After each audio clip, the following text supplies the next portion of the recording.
അല്ല, മോഡി ഒരേ സമയം രണ്ട് ഭീഷണി ഒരുപാട് നേരിടും. ഒരു പ്രധാനമന്ത്രി നേരിടാത്ത രീതി ജവഹർലാൽ നെഹ്റു ഇന്ദിരാഗാന്ധി നേരിട്ടതിന് ശേഷം ഇതുപോലെ ഭീഷണി ആരും നേരിട്ടിട്ടില്ല. ഇന്റേണലി അതിശക്തമായിട്ടുള്ള കട്ടിങ് സൈറ്റ് പോലുള്ള സൗത്ത് പോലുള്ള സാധനങ്ങളുണ്ട്. അവരൊന്നും ആയുധം എടുത്തിട്ടല്ല, ഇൻ്റലക്ച്വലാണ്. വിജയുടെ വിജയം അതിനൊരു ഉദാഹരണമാണ്. അതുപോലെ ആന്ധ്രയിലെ ജഗൻമോഹൻ റെഡ്ഡി അതിന് ഉദാഹരണമാണ്. കറക്റ്റ്. ഇത് നിങ്ങൾ ഞാൻ പറയുമ്പോൾ ആലോചിക്കണം, എന്തുകൊണ്ട് ഞാൻ ഉമ്മൻചാണ്ടി ആന്റണി കേരളത്തിന് മുഖ്യമന്ത്രിയാണ് അവരെ പറയുന്നില്ലല്ലോ.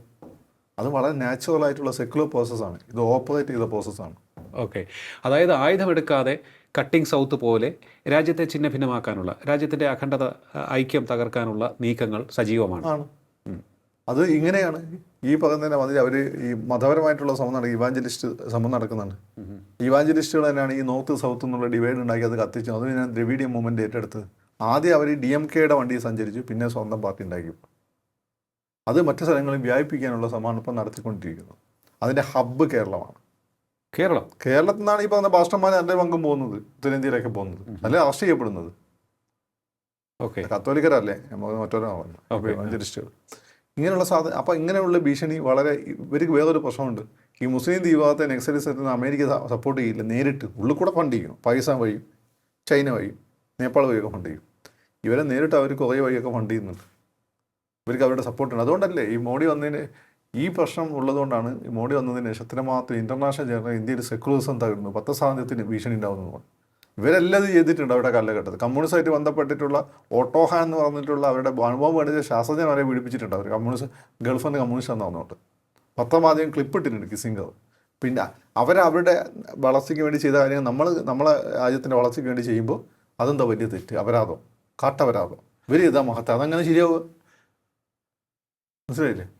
അതുപോലെ ഗ്ലോബൽ ഹങ്കർ ഇൻഡെക്സിൽ ഇന്ത്യ കൂടി വരുന്നു. സംഭവം എന്താണ്? അപ്പോൾ നമ്മൾ പൊതുവെ നോക്കിക്കഴിഞ്ഞാൽ ദാരിദ്ര്യം കുറവാണ് ഇന്ത്യ മുൻകാലങ്ങളെ അപേക്ഷിച്ച്. ലോകത്ത് ഏറ്റവും ജനസംഖ്യയുള്ള ഒരു രാജ്യത്തെ, ഏറ്റവും പോപ്പുലേഷൻ ഡെൻസിറ്റി ഉള്ള രാജ്യത്തെ ഒന്ന് മറക്കണമെങ്കിൽ ഇത്രയും കാലം ഇവന്മാർ ഈ സിസ്റ്റം മൊത്തം കട്ടുമുടിക്കുകയായിരുന്നു. ആ ചോർച്ച കുറച്ച് കൊണ്ടുവന്ന് പ്രൈവറ്റ് സെക്ടറിനെ വളർത്തിക്കൊണ്ട് വന്നിട്ട് ഒരു 25 വർഷമെങ്കിലും എടുക്കും. അതാണ് ഇപ്പം മോഡി ചെയ്തുകൊണ്ടിരിക്കുന്നത്. ഒന്ന് ഈ ഭീഷണി, ഒന്ന് പുറത്തുനിന്നുള്ള ഈ ഭീഷണി. ഈ രണ്ട് ഭീഷണിയും ഒരേ സമയം. പണ്ട് ഇന്ത്യ നിന്ന് പോട്ടെ എന്ന് വിചാരിച്ചോ, ഇന്നിപ്പോൾ ഇന്ത്യനെ എത്രയും പെട്ടെന്ന് നശിപ്പിക്കണമെന്ന് ആഗ്രഹിക്കുകയാണ്. കാരണം ഇങ്ങനെ ഇന്ത്യ നിന്ന് കഴിഞ്ഞാൽ ഇന്ത്യ അടുത്ത സോവിയറ്റ് റഷ്യ എന്നുള്ള പേടി അവർക്കുണ്ട്. അത് ട്രംപ് തന്നെ എവിടെ പറഞ്ഞതെന്നാണ് ഞാൻ വായിച്ചിട്ടുള്ളത്. ഓക്കെ, അല്ല ഞാൻ ചോദിച്ചോട്ടെ, ഇങ്ങനെ വരുമ്പോൾ ഏത് വിധേനയും തകർക്കുക, നേരത്തെ പറഞ്ഞതുപോലെ ആയുധമെടുക്കാതെ തകർക്കാനുള്ള നീക്കം, ഒപ്പോസിഷനിലുള്ള, അതായത് ഒപ്പോസിഷൻ പാർട്ടികളിലുള്ള നേതാക്കളെ പരീക്ഷണമാണ്, വിട്ടുനോക്കിയതാണ്. അപ്പോൾ ഇത്തരത്തിലുള്ള പരീക്ഷണങ്ങൾ ഇനിയും ഉണ്ടാകും.